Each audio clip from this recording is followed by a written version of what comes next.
If you're new to fitness and you want to build some muscle, you are going to have to lower your expectations if you want to succeed. Somewhere between 60 to 90% of people who start working out will quit in the first 3 months. And this can be for a variety of reasons, but among the top are not being able to fit it into your schedule, but also quitting because you're not seeing the results that you were expecting fast enough.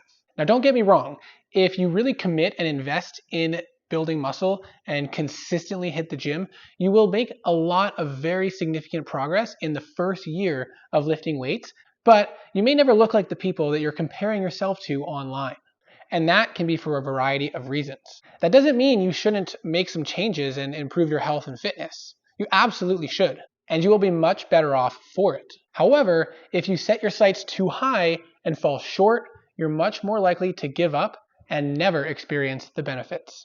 The first big thing to be aware of is you're probably comparing yourself to full-time bodybuilders and influencers. This is their entire life. They spend all day, every day, working on their health and fitness. They don't have another job that they spend 8 hours a day at. They don't have maybe the same family life that you have or extracurricular activities that you have. Maybe you're even working 2 jobs. But the point is, this is their life. They may have personal trainers, nutritionists, and other experts. They can afford any supplements they want, any gym membership they want, any equipment they want. And they may have access to specialized programs that they can invest in every single day, year after year, and that they can adapt and optimize to their personal fitness needs.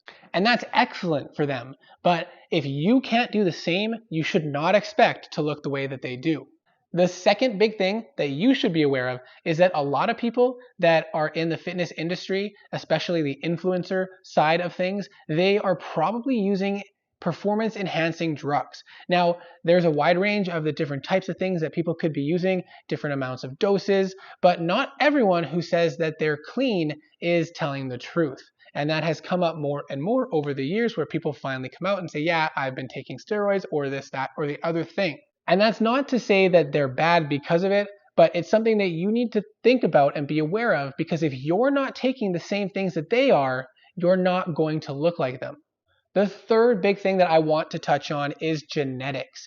You may do exactly the same thing as your friend. You may be gym partners. You may eat exactly the same diet because you live together. You may do exactly the same exercises. And in about a year period, you are so upset because they are making huge gains and you're hardly noticing a difference. That could be related to genetics. Unfortunately, there's nothing you can do about that, but it doesn't have to stop you from focusing on your health and improving your fitness. You will still make progress. You just might have to lower your expectations and accept that you are comparing yourself to yourself. And where you were a year ago is much different than where you are today. And look to the future and plan what you can do to further optimize your personal health. And then look back at yourself and see if you made progress. This is a big factor that I think a lot of people don't talk about, because just because you go to the gym doesn't mean you're going to get as big as the other guy who goes to the gym. Genetics really has a big impact on your muscle growth potential, how fast you get there, and how big you can get. And finally, I'm lumping the last thing into lifestyle.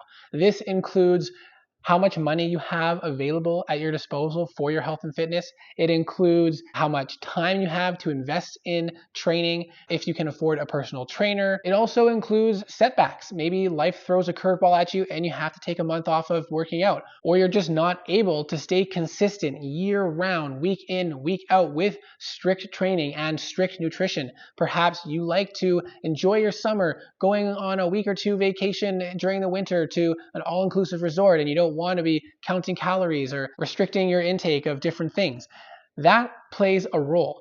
And that's okay, but you have to remember that if you're comparing yourself to someone else who has a very strict plan day in, day out of the entire year, and you're having a more flexible approach to your health and fitness, which is a really good thing because balance is important, but you have to adjust your expectations based on how you approach it.